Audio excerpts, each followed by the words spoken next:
everybody, and welcome to today's episode of This Organized Life podcast. I am your host, Lori Palau, and today I am super excited because we're going to be talking about motivation in the workplace. And that's something that is really, really fascinating to me.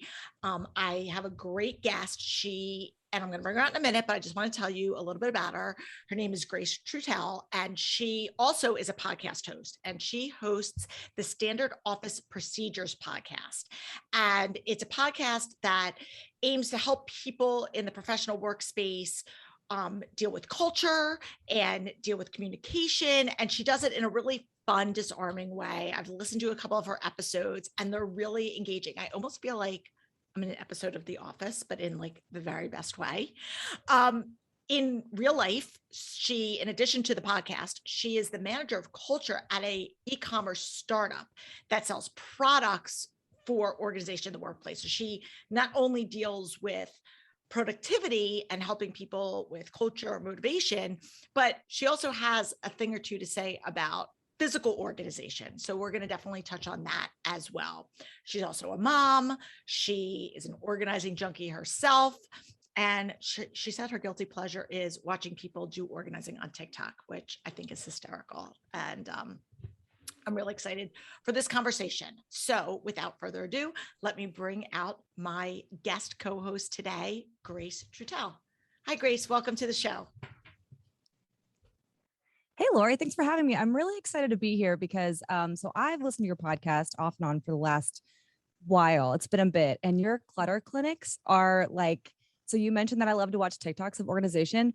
I get like a hit of dopamine when I listen to how other people successfully organize things. It's almost like I organize something by doing nothing but passively listening. So I have been a fan of yours for a very long time. So thank you for having me. Oh, thank you so much. Well, it is my pleasure. And for anybody that's watching this on YouTube, Grace's background is like organizing, or it's like organizing porn right now. She's got these beautifully organized shelves with pops of color that are just strategically like rainbow colored. It's beautiful. So I wish I could take credit. This is all my coworker, my boss, Shannon. She has a background in graphic design and also just generally has an amazing eye for design. So she put this together, but I'm going to stop telling people that and just start taking credit because people always go, wow, Grace, it looks so good. And I need to just be like, thank you. I think she would kill me though. So no, hey, exactly. Hey, listen, shout out to Shannon. It takes a village. It always takes a village. So I gave our listeners a little bit of backstory, very, very top line about what you do. But give us some insight into who you are and then go a little bit deeper into kind of the professional side of things. Sure. So you really hit the nail on the head and you painted a way more flattering portrait than I could have.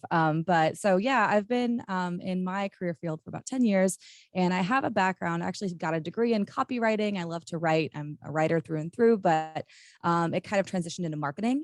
But all throughout that, I've always really loved people. I've sort of dubbed it my like nose against the glass mentality where I have this fascination. I want to see into other people's like lives, kind of. I'm always curious about what they're thinking and how they're feeling. And over the years, it's kind of become, just keeping to the theme of organization, I like to organize people. And I don't mean like in a creepy puppet master way, although I know it can sound that way. But in my new role at my company, I have sort of transitioned into a more cultural role, like you mentioned a moment ago, which means that a lot of my focus has shifted from just straight marketing, where I was doing a lot of content creation. So I was doing, social media stuff and, podcasts and videos and all that kind of fun things. But now it's almost like a bit of therapy. So I'm helping people fit together within our organization in a way that makes the most sense. So say you have one department that is having a bit of friction with another department. My job is to kind of go in there and facilitate and mediate. I think of myself as kind of a universal plug, like a translator where I can plug one person in and kind of translate what they're trying to say to another person. So I'm sure you guys, listeners, have experience with different kinds of people speaking in different ways. Like our engineers, for example, have a very different way of kind of speaking. And I don't just mean jargon. I mean body language and tone and all that kind of stuff, where it's very different than, say, our sales team. And sometimes, without meaning to, we can have kind of communication clashes or conflicts. And so they both plug into me and I can kind of translate and smooth that all out. And I think that has a lot to do with kind of taking a step back. I was a military brat growing up, so I've moved a lot. So I was exposed very early to a lot of different cultures and ways of speaking and communicating. And I think that that's kind of transitioned into now as an adult. I just think it's so fascinating that even beyond language as a barrier for communication, you have just nuances as a barrier for communication. And we tend to become disorganized in our communication through no fault of our own. And what a curious kind of predicament. So that's kind of my job. That's a very like convoluted way of kind of describing it, but that's more or less what it is. I have to tell you, I love your job and I want your job because I get it. Super cool. So I don't know if you know, fun fact, I was an executive recruiter in my past life. That's what I used to do. And I recruited primarily sales and marketing people. But throughout the course of my career, I recruited different industry verticals and different positions. And and I loved sales and marketing people because they're direct and I can be very, tell it like it is. And I understand their metrics because that's kind of how my brain works. And for like a hot minute, I started to recruit some like technical people and then some compliance people. And it was really difficult because even just the method to be able to communicate was so different. And again, not exclusively from a skill set, but just their interaction and the processing and everything is so different. And I see how that translates now into the work that I do with organizing. But I think company culture is huge and it really has a direct correlation with productivity. So I love it. I think it's exciting. I don't know. I think so too. I'm glad that you agree. Yeah. I think it's become kind of buzzwordy lately with, we are a startup. I think we're still technically a startup. I want to say we're 5 years old now, but we have under 50 employees and we're still kind of getting our feet underneath us and we sell office supplies. I don't even think I mentioned that. So that's what we do. And it's just been interesting to see our CEO. He's this young guy, he's in his early 30s, and he really kind of digs into what's working business-wise and what's contemporary and modern and all these practices and things. And I think that this focus that's this recent, I won't say recent, in the last 5 to 10 years, companies have really started to focus on culture.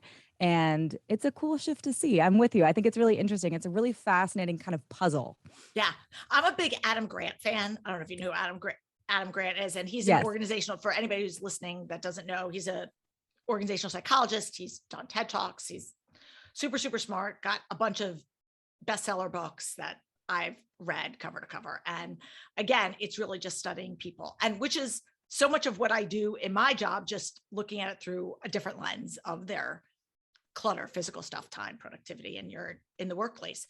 So it was interesting when you first approached me and I was like looking, I was like, oh, my original thought was they're an e-commerce company and they sell office supplies. And we're going to have this whole conversation about organizing your physical space because, here we are, for anybody that's listening to this episode in real time, we're in September of 2021.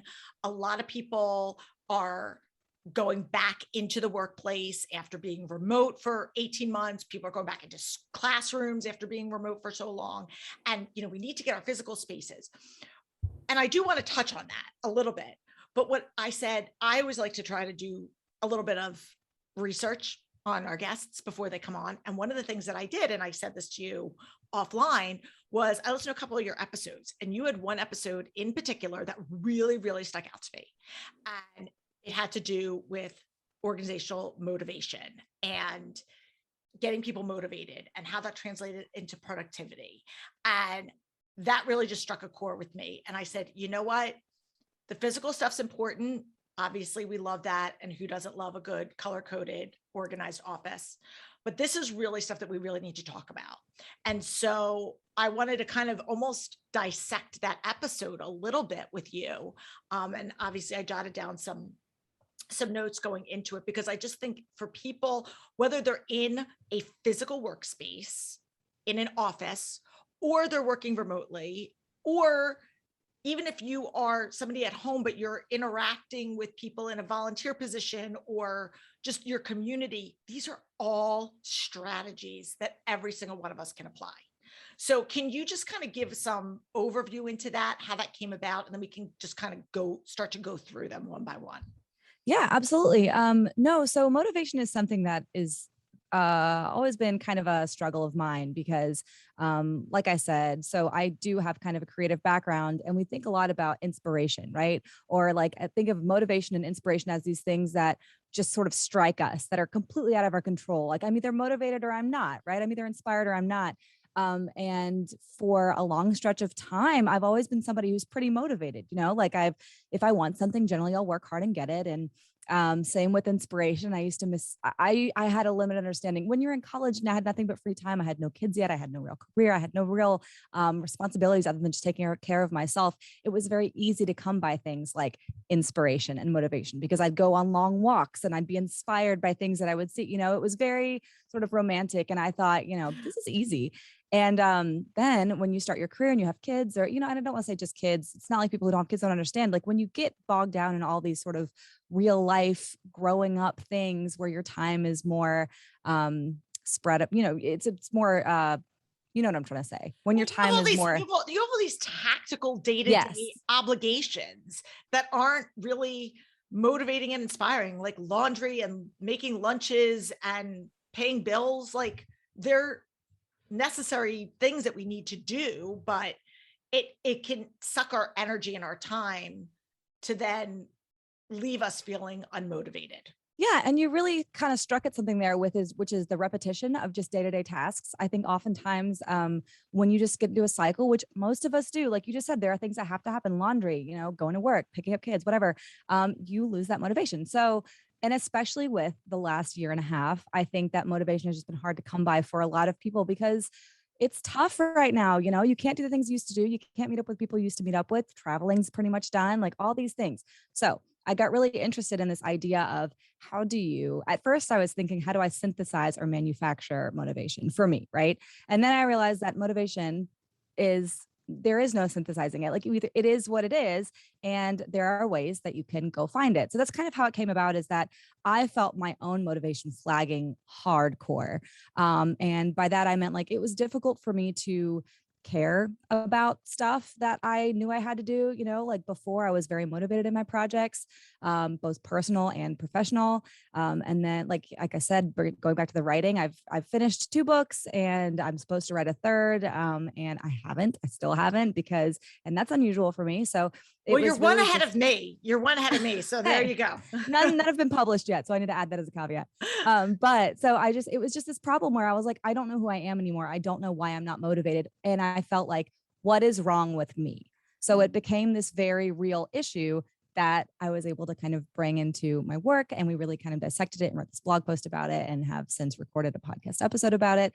So just like you were saying a moment ago, it's something that's very near and dear to my heart. I think a lot of people, the kind of people who listen to your show, Lori, I'm sure are people who want to improve, right? They want to make their lives organized. They want to be better versions of themselves. And oftentimes that kind of endeavor takes motivation. So I'd imagine that if you're listening to this or watching this probably resonates with you as well.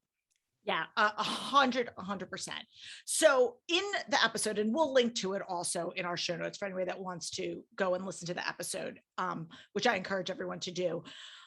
You walk through some very tactical, very practical and actionable steps, which I always love because I hate when people just talk strictly in broad strokes and you're like, this sounds great, but when it comes to the actual implementation, people are left going, okay, now what? How do I do this? And you really got granular about it. And I love that because it gives people, a path to follow. So let's just walk through, if you want to just kind of walk through them. So the first one you talk about is clarity. Yes. Clarity is one of my favorite words. I think the people who work closely with me are probably sick of hearing about it. But I think clarity in all things is so important, and it might not seem super related to motivation, but when you think about it, oftentimes when, like I said, what we were talking about a moment ago, is when you sort of get into these cadences and these rhythms and these repetitive day-to-day things, you tend to forget why you're doing things. Or for me, right? Like I'm trying to write this 3rd book and it becomes this albatross around my neck and it just becomes a chore. And I have forgotten why I'm doing it. So when I say clarity, I mean, like, why are you doing it? Professionally, it can be, from a standpoint of why does this matter? Why is this important to our bottom line? Like, is this going to drive more traffic or whatever your goals are? It can also be understanding what expectations are for you. So why am I doing this? What is expected of me? Do I have to, does this have to be the best project ever? Or can I just do, can I make a good effort and see how it goes? But then I think more importantly than that is, why does this matter to me? And I'm kind of bleeding over here into an exercise called the 5 whys that we'll get to in a moment. But clarity in why you're doing things. So if it's your job, why am I in this field? Is it because at one point marketing brought me a lot of joy or whatever, whatever your field is? Is it because I'm really passionate about it? Is it because I love to spread the word of this product to people? For me, why am I writing? Now it's turned into a chore. I have to write 500 words before the end of the day and I'm tired and I don't want to. And it's like, I just resent it. And then I have to think back, why do I want to write these 500 words? Well, it's because I really have this dream of being a fiction author, is that still important to me? I think oftentimes when motivation slips away, it's because you've lost sight of why you're doing things. Are you unmotivated to spend time with your significant other? Why is that important? Is it, you have to remember it's because you love them and they fill your cup. And maybe you guys have been disconnecting lately, but you need to get back down to that roots and just have kind of like a come to Jesus conversation where you're like, hey, I'm feeling disconnected and it's important to me because of this reason. So I think the clarity and understanding of why you are trying to do a task that you are unmotivated to do is really important. And I think I agree 100%. And I don't want to jump ahead too much, but one of the things I think also that plays into this is that communication piece. And I think sometimes we lack clarity when we are missing that communication piece, especially in the workplace, because let's be honest, there are things in life that we do, you writing a fiction book or wanting to be a fiction writer, that's your choice. You want to do it. That's your hobby that you can, I'm sure, hope turn into a career. But at the end of the day, you're not using it to pay your bills, right? Fingers crossed, everybody. We'll when that happens, we'll send that out in the universe. We will. But for a lot of people, especially when it comes to schoolwork or household chores or doing something at work, it's like, I'm unmotivated, but I need to do this because it's my job and I'm going to get fired. Or I have to do this because, my kids need to eat or they need to have clean clothes or whatever your clarity is. But having a communication piece, I think really ties in. Would you agree with getting that clarity? I really do. And I think that harkening back to when we all kind of went remote, I think that that had such a big impact on our motivation, because without that clarity and without the communication, you lose that motivation. And so much of our communication happens within shared spaces in person. And a lot of it is kind of things that we don't even nonverbal, Totally. where people are just happy to see you. They're excited. They see you walk in the office and it's like, hey, by the way, Laura, you did an awesome job on that podcast yesterday, where they probably wouldn't take the time to text you that. But since you walked in, they told you that. And there's a little motivation boost, right? Mm-hmm. It's little things like that I think that when we all went remote and we lost that communication in all of its forms, when you feel isolated and you kind of lose sight of what's the point? Is anybody even caring that I'm doing this? You lose that motivation. Totally.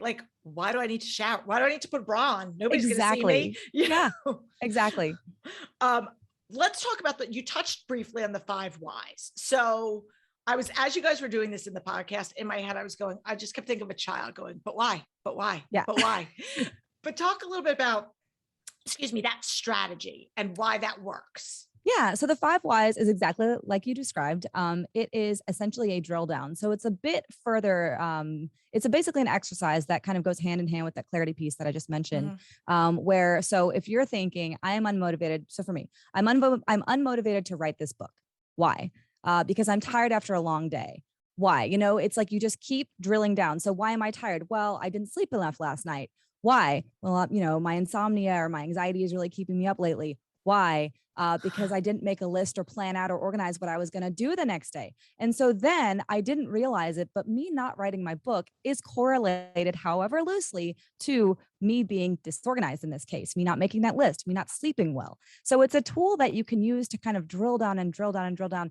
And it might not work every time, but it will give you, again, that clarity to know, here's why I'm losing motivation. It might just be I'm tired, and I'm tired because I am losing sleep because I'm so stressed because there's too much going on and I'm not organized enough. This is obviously coming from personal experience. Yours will probably be very different, but I think a lot of us, that 5 whys exercise, which is a lot like, I mean, I've got little kids. I know a lot of our listeners do as well. Like, it is not at all unlike the little kid saying, but why? Why is the sky blue? Why? And there's a certain point with your kid where you're like, I don't know. Because it is, right? I always say before I had kids, I was like, I will always tell my children why. The best parents don't have kids, right? Now I'm always like, because I said so. Anyway, Exactly. yeah, but I would say that's a good starting point, is the 5 whys exercise, because oftentimes you will surprise yourself when you find things that are linked that you didn't think were linked at all. And if you can kind of get to the root of the problem, that can have a really positive impact across the board. Well, that's what I was going to say. And, if you've been, and you said you've been, a listener for a while, I always talk about getting to the root of it, right? Like clutter's the symptom, right? Your cluttered space isn't the root, it's the result of something else. And so this exercise of really probing and getting super, down to the bottom, like you said, is really helping you identify the root of the problem. So I love that. The next one that you talk about, I think, is awesome, because it really is, it's so simple. And it's kind of like that, duh, but it really is true. And it's just show up. Like, Yes. just like good, like, I hate to, Nike, like, just do it, but it's like, show up. Can you talk a little bit about that? Yeah, I call it my gym trick. Yes. So by gym, I obviously mean like not James, but the gym. And I use it all the time when I don't want to exercise, which is quite frequently. And it is basically, so just show up, just like you said. So if I know, okay, I've got plans to work out today at 5:30 p.m., but I really don't want to work out. Like, I really don't want to do. What I will do is I will put on my exercise clothes and I will drive to the gym and I will sit in the parking lot. And I tell myself before I go, you don't have to work out today. We don't, you know what? We don't feel it. We're not going to work out, but we are going to get dressed and go to the gym and at least do our part, right? Like, that's what I'm going to do. And so I will do that. And I will go sit in the parking lot. 9 times out of 10, once you have gotten in your clothes and you're at the physical location, you're going to work out. However, I will say sometimes I don't. And I think that's important to listen to your body, where like there are times where I will get dressed and go to the gym and I will sit in the parking lot and I'll say, I don't want to do this today. And I will leave. And I think that's valuable information too. Sometimes I love that. I mean, yeah. Because I was like, you've already gone that far to like actually like be in the physical location, to then turn around. Like, you really must not want to do it. And it's important to listen. Yes. Yeah. It's important to listen to your body and where your mind is. I think mental health days, I love them. I preach about them all the time. Like, but I think it's really important that also makes you feel like you're not, I know a lot of us have really negative internal dialogues. I think that's something that women struggle with. I know men do too, but I think that women, especially because of all the pressure to be everything at once, when you aren't able to be everything at once, a lot of us will really beat ourselves up for it, right? Like, okay, well, I'm just not going to work out today. I guess I'm lazy, or I guess I'm whatever. And like, that's what we tell ourselves. And it's so negative. So at the very least, with this just show up mentality, it's like, you know what, I'm going to do it today because I made a commitment to myself. And again, that's kind of we're going back to the whys, because like, why are you working out? Hopefully it's not because you want to look good for somebody else. Hopefully it's because it makes you feel better. And, whether it's to look better, to feel better, to be healthier, whatever your motivations are, as long as they're for you, then if like, look, it's Tuesday, it's 6 o'clock, I'm tired, I don't want to do it, but I am going to go because I made a commitment to myself that I will at least go to the gym. That counts, right? Like, you can check that box. You don't have to have a really awesome workout every single day and like be super sore and tired. I will say I've just recently started going back to the gym after a very long hiatus. And it was the same sort of mentality where I was like, you know what, I'm just going to get dressed and go. And I did. And that first time I went, I had a really good workout. The second time, really good workout. The third time, I didn't want to go. I showed up because, again, I was like, I'm just going to show up. I walked in, I walked very slowly on the treadmill for about a mile, very slowly, like really took my time. And then I did like a single set of reps with a weight, and then I was done. And that's all I wanted to do. But I showed up and I did it. Exactly. And again, you can apply the same logic, the same approach to organizing or decluttering. Yes. Yeah, to anything. But specifically, because I shouldn't say always, but I oftentimes make workout analogies with decluttering and organizing. And I always say, even if you do it for 10 minutes, yes, it's 10 minutes, then more than you did. It's one drawer or one cabinet or one whatever that you did. And I think the other thing with that is so many times I will dread doing something, working out or exercising, or even for me, sometimes I'm more motivated to clean other or organize other people's spaces than my own. Sure. But then once I start, a lot of times, like, it's just that getting out of the gate. Yes. Once you're there, then it's like, oh, what was I dreading? Like, it's not so bad. I know a lot of it. Done, yeah. No, you're totally right. And I know a lot of us, like, I think I'm so glad that you brought up organizing, obviously, because, what a good tie in there. But I know for many of us, like, my closet is kind of like my white whale, or it was until a couple months ago, and it's just like you said a moment ago, I open my closet door and I look at it and it's such a mess that it would make me feel bad. Like, I'd look at it and be like, I just don't even want to deal with this. And it had this little negative effect on my mood when I'd see how messy and disorganized it had become, because my self-worth was tied to it. Like, I guess I'm a slob, I guess whatever. And so one day I was like, I'm just going to organize my shoes. That's it. Just going to organize my shoes. And so I had this one little patch of my closet that was neat and tidy. But then I'd open the door and see that one little neat and tidy patch in the sea of chaos. And I'd be like, I am the person who made this chaos, but I'm also the person who tidied up these shoes. And that took me less than 10 minutes. And I want that feeling again. So I'm going to tidy up now this cubby, and it does have a snowball effect. I think that you're so right, where it's like, if you just break that ice and you take the first step, even if it's just opening your closet and planning how you're going to organize it. Like, maybe you don't actually touch anything. Maybe you just plan it. It's a step.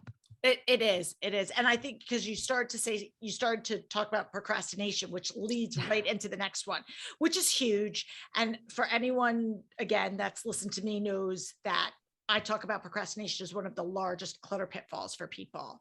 Can you just speak into that? Because that's one of the things that you talk about. Yeah, procrastination is a very good friend of mine. We're like frenemies because I'm intimately familiar with it. I think I learned and perfected the skill in high school. I think so many of us did, where you're like, oh, I have an essay to write, but I'll get to it later.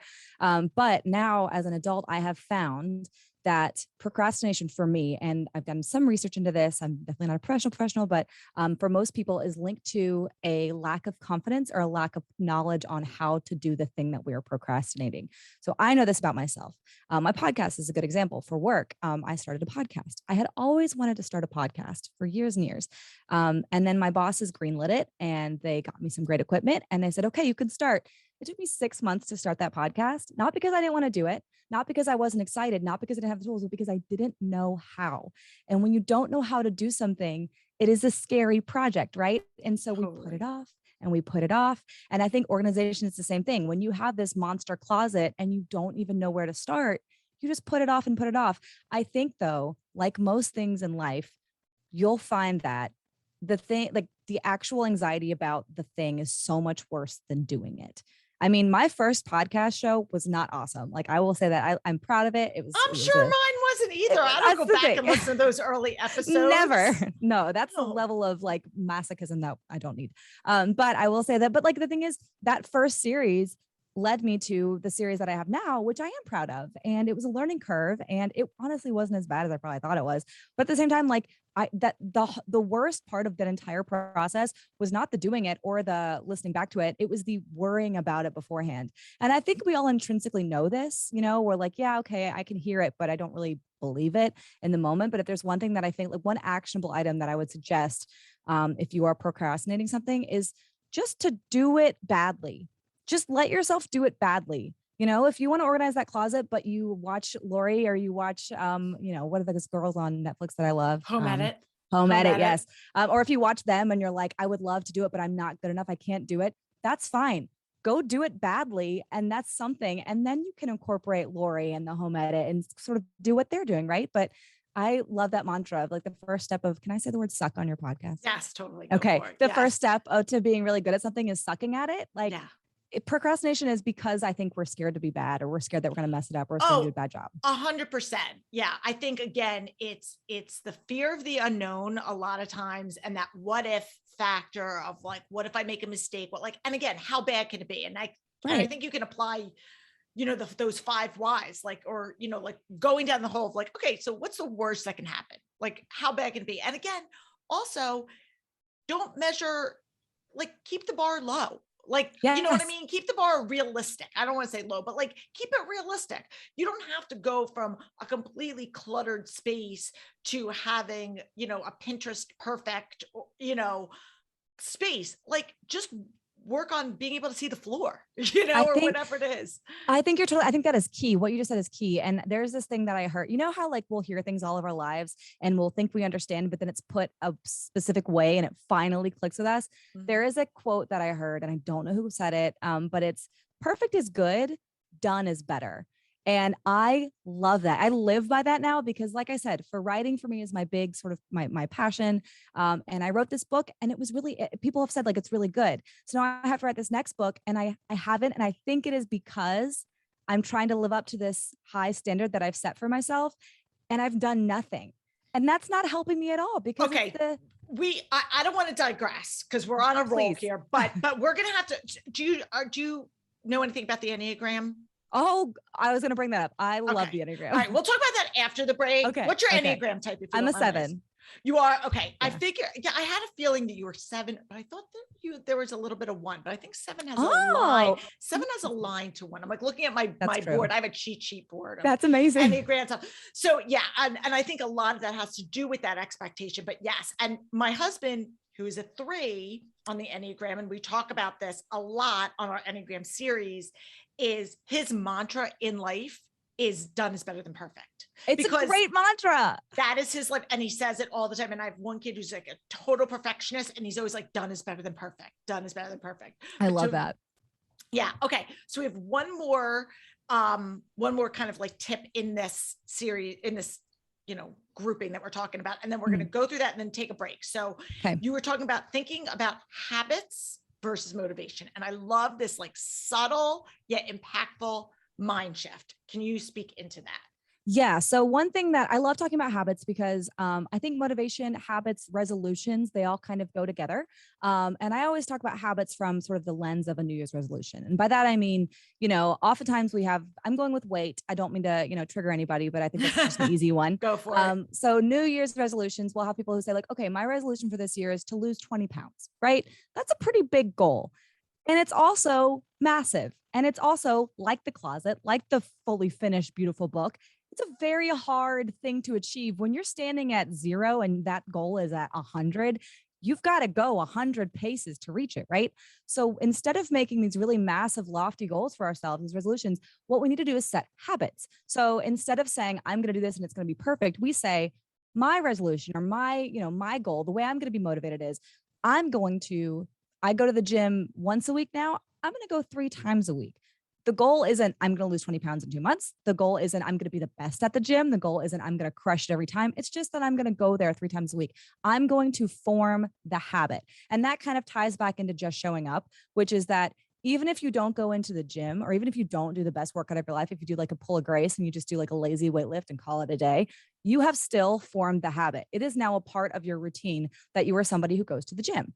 And for many of us, or, you know, for people who have this specific goal, we're not people who go to the gym. And I think a lot of people fall into the fallacy line of thinking, which is I either am or I am not, you know, like I wish I was someone who's organized, but I'm just not. Or I wish I was somebody who jogged, but I just am not. I wish I was a confident person, but I'm not. Where the reality is that I'm not yet, but I can be, you know, if I just form these habits. So applying the habit methodology to organization, it's okay. Yeah, my closet is cluttered. My pantry is cluttered, but I'm going to start a habit where twice a week I go through it and I just audit it and I see what I can do. Right.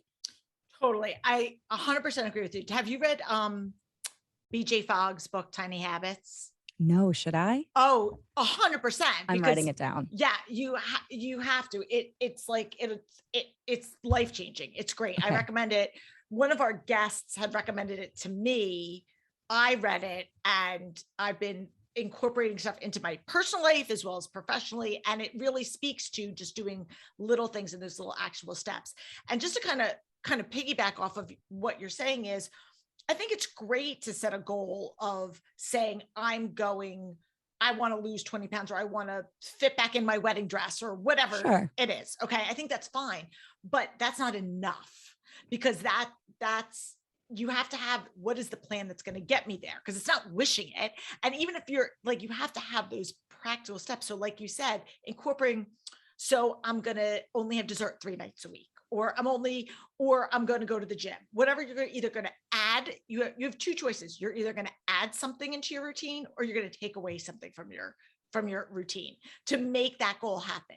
So whatever that is, I'm going to increase the amount of time I work out. I'm going to open the mail every day. I'm going to do this, as opposed to whatever it is. Or I'm not going to go shopping as much. I'm going to spend less. I'm going to whatever it is. You're either adding or detracting. And that action will help you form your habit to then achieve your goal. That's the way I kind of like to look at it in those 3 steps. No, I love that. I love that you made the point about adding or detracting. That's a piece that I never really thought about before, but you're totally right, where something has to change. So it's either an adding or a taking away. I love that. Yeah. And I talk to people about this all the time when it comes to organizing or organizing space. I'm like, listen, I'm not telling you can't, especially when we talk about clothes, right? You're in somebody's closet and they're like, I love to shop. I'm not saying that you shouldn't go shopping. And if you're like a shoeaholic and you love having that and that brings you joy and you want to do it, that's fine. The reality is you have this much space to accommodate. So you have a choice.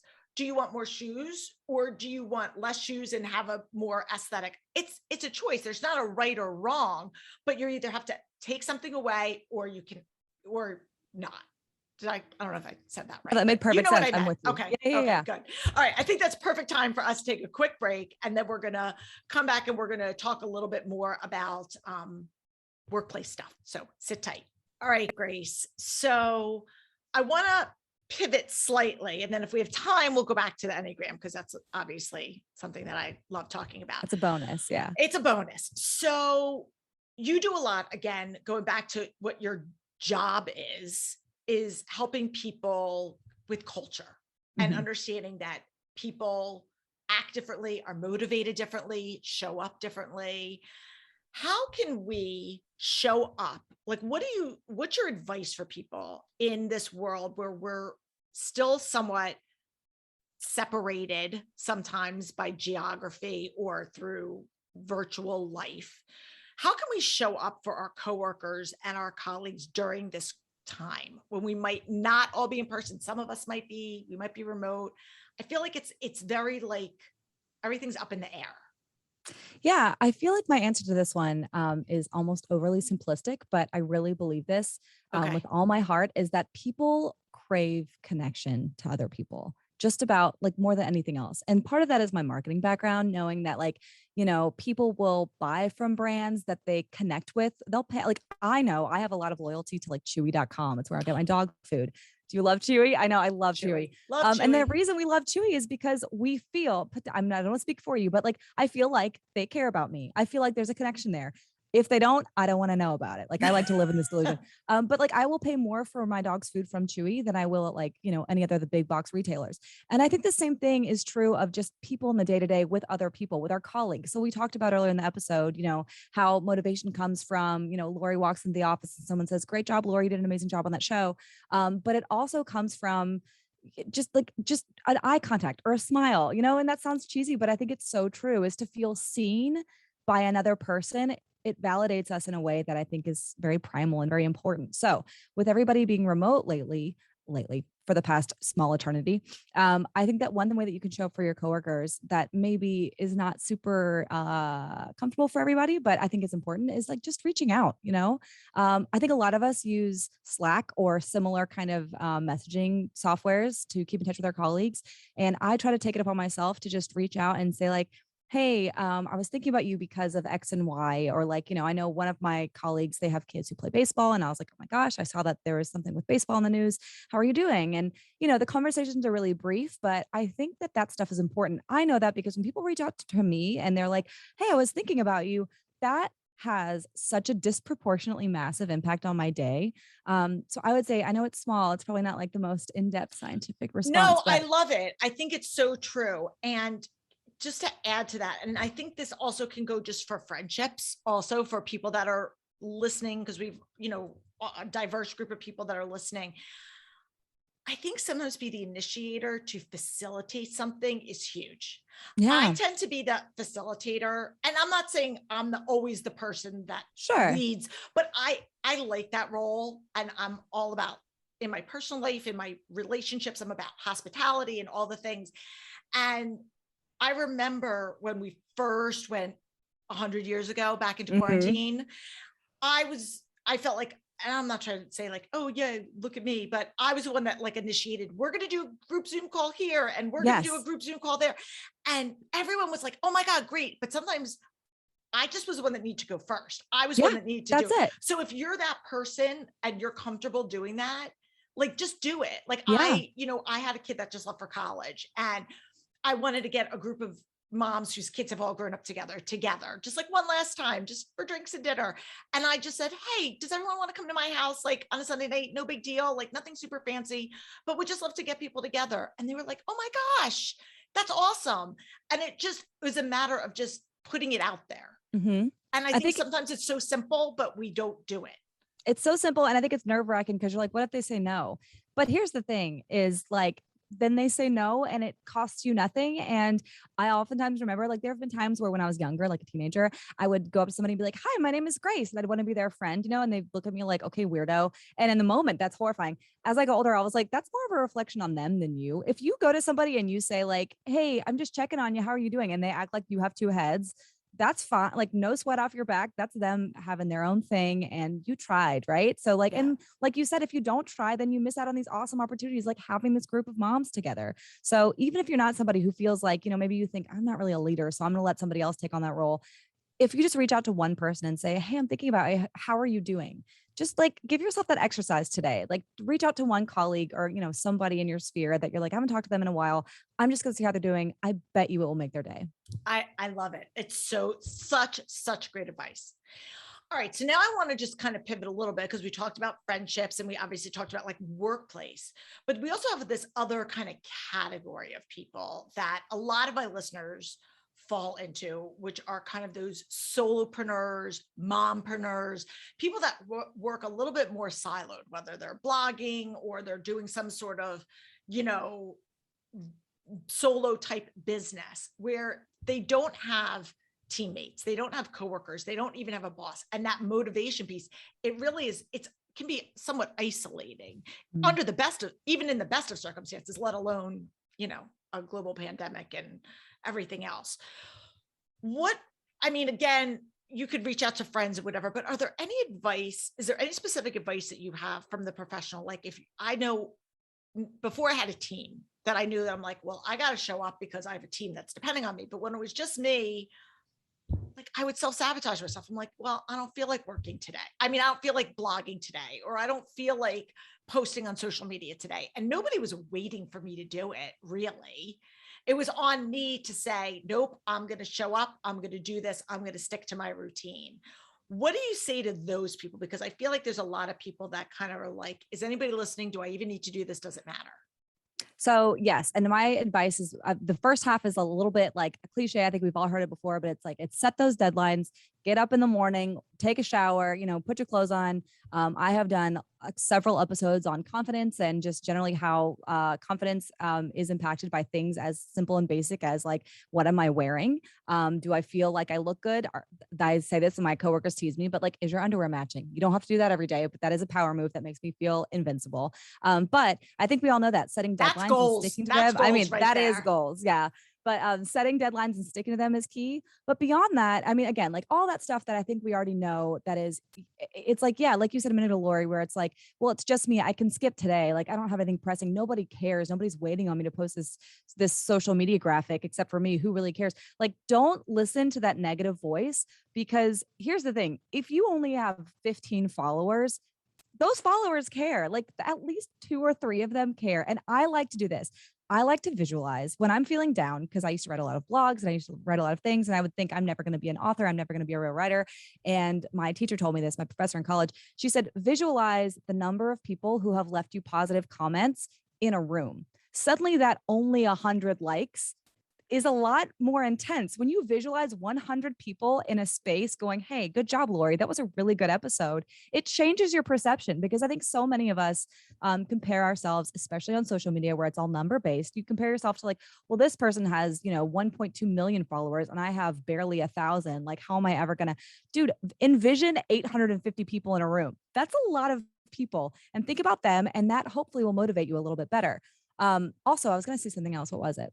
Oh, if you are a siloed solopreneur, like you were mentioning, I cannot say enough good things about reaching out to other people and getting in groups. And like I did here, like I reached out to Lori and I was like, hey, can we do a podcast swap? I'd love to connect with you and kind of share each other's insight on each other's shows.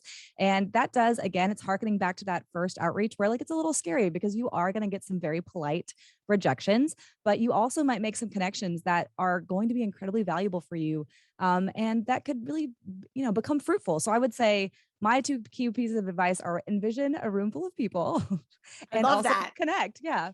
I love it. And that's part of the reason why and I don't mean this as a plug, but it's true, why I built my SBO partner community, because I know that in the professional organizing space, there are, it's getting more popular, which is great, but people are working alone. A lot of times people are just comparing to what they see with the home edit, which is, and they're awesome, but they're at a different level. Yes. Most people are not like that. And you're trying to run your business and you're trying to balance a family and you're trying to do all these things, and doing it by yourself can be overwhelming. And so having a community of people that you feel safe and heard and you could be vulnerable with is really important. And that's why that was my impetus for starting that. So shout out to any professional organizers out there that want to learn more. You can connect in our show notes. But I think it's great. I love it. And you never know who's listening and who's watching you. So like you said, so that's awesome. Okay. So before we take our last break, tell our listeners, where's the best place to connect up with you? Give them the name of the podcast, the name of your company, all the things. So our podcast is Standard Office Procedures. And like Lori so eloquently introduced us, we really do cover all kinds of professional topics, from professional development towards just general personal development, how to get better, how to be better, how to be the best you. And we also are on Instagram at Blue Summit Supplies. So Blue Summit Supplies is the office and business supply company that is kind of the umbrella over my podcast. We're on Twitter at Blue Summit Sup. We retweet a lot of nonsense. And then we're on Facebook at Blue Summit Supplies. So find us there, and you can find me on Instagram at Grace Write Stuff. I just want to hang out with you and talk about writing and self-betterment and the Enneagram. So I was going to say, I know we're going to have you back, and we'll talk about the Enneagram next time. We will do a whole thing on the Enneagram. Perfect. And I am going to give a shout out, because you guys, one of the things that I think I said this after you reached out to me that drew me to want to get to be friends with Grace was the fact that they have a French bulldog as a mascot for their business, and her name is Larry. She comes to work every single day, and she's not here today, unfortunately, or else I'd pull her up on camera. Oh my gosh. She's a joy. Yes. So if you have to go to their website, they have a little video, and it's awesome. So I was like, oh, that enough was bait for me to say, I need to know more. So, all right, we're going to take one more quick break, and then we'll have you back for our wrap-up questions. So sit tight. All right, Grace, this has been so much fun, such great information and insight. And I'm going to stay on top of you about this book because I want to learn more about it. I want to read it, and I'm sure I'm not the only one. So we're definitely going to help. Thank you. I need that motivation. Yes, absolutely. So I know we've actually even both thrown some books and resources out there, but I always like to ask our guests any particular book, but it could also be a podcast that you've listened to or read that really has inspired you, that you can kind of pass the baton on to our listeners. Yeah. So one book that I really love, that I read in the last 6 months, that has helped me so much with communication within the workplace and personally, is called Radical Candor. It's by Kim Scott. I've heard of that. Yes, I love Kim Scott. She used to work at Google. She worked directly with Sheryl Sandberg, who, if you're in the business world, she's a big name. But this book is really, it's dense. It's so helpful though, as far as kind of the way we communicate, how we think that we're being really careful and empathetic, but it divides communication up into 4 like quadrants. And there's like ruinous empathy, radical candor, obnoxious aggression. Anyway, so it's very interesting. Yeah. Cannot recommend that enough. And then my other book that is funny that I just read on a whim, but it has had such a profound impact on how I communicate and how I just sort of see myself in a positive way is Yes, Please by Amy Poehler, who that's an Love older her. one. I love her. I never read it though, but I do love her. It is so worth the read because it's, it's Okay. like equal parts very funny and very poignant and also very sort of like empowering. So I did not expect that book to have such an impact on me, but I read it like must be 5 years ago now. And I think about it all the time. So if you have not read Yes, Please by Amy Poehler, go pick it up. It's amazing. I love it. I will put both of those in our show notes as well. Perfect. And then of course, our final two wrap-up questions that we ask every guest in every series. Where in this particular season of your life do you feel the most organized, and where do you feel like a bit of a hot mess? So I love that you asked me this question because about 6 months ago, I would have said hot mess across the board. Now, I feel like in the last 6 months, I've been able to get organized at my house, like physically, which is an amazing feeling. And we said at the beginning of the show, this is my guilty pleasure. I do this for hours. Like, this is embarrassing, but I watch TikTok videos of like, it's like almost ASMR of people like restocking their pantry. And guys, I recommend TikTok organization videos. They are what has led me, because it's just like we talked about a moment ago, where it's like, you have to send me some of them. I will. Oh my gosh, Lori, be careful what you wish for. I will send you so many. I love them. But it makes it very accessible, right? Like we talked about the home edit, which is amazing, but I can't do that. What I can do is watch this girl restock her fridge with stuff she bought on Amazon and Wayfair. Like I can do that. And so my house has slowly been getting way more organized, which is great. But I feel like a hot mess just in my personal projects and just sort of up here in my brain. I'm finally starting to meditate. And I don't know if you guys talk about that often on here. I haven't heard it yet, but that is something that has been, I don't like being left alone with my thoughts. So I'm gonna try it. We did an episode a while back. I want to say it was probably during the height of the pandemic with Krista Maneri. It was all about mindfulness. And she actually just has a new book that's coming, or journal, not a book, sorry, a journal thing that's coming out. I'll send you but it was a really good episode. And she does, because I am somebody that does not get good with quieting my thoughts. And she has this like free mindful meditation thing, and where she talks you through it. And I did it when my mother-in-law was living with me for 5.5 months during It's a good time to do it. Yeah. And so it was like, I really needed some, and it worked. And for me to be able to do it and say that, I mean it. So I think you and I are simpatico then, because the idea of being left alone with my thoughts, I would rather do just about anything else. So I'm going to try it though. This has inspired me. Yeah, absolutely. Well, Grace, thank you so much. I'm so glad that you reached out to me, and thank you for being a guest on our show and sharing all of these great tips and strategies with our listeners. And I can't wait till somebody is throwing your book out there as a book recommendation. Me too. Thank you so much for having me, Laura. This has been awesome. You are one of my favorites. So thank you for having us on here. All right. Thanks so much. And if this is your first time tuning in, thank you so much for being here. Make sure to click the follow or subscribe button. I don't know, everyone keeps changing it, but give us a shout. And if you're on Facebook, join our Facebook group, This Organized Life Podcast, or we're all over social at Simply Be Organized. I'm Lori Palau. Until next week, peace out.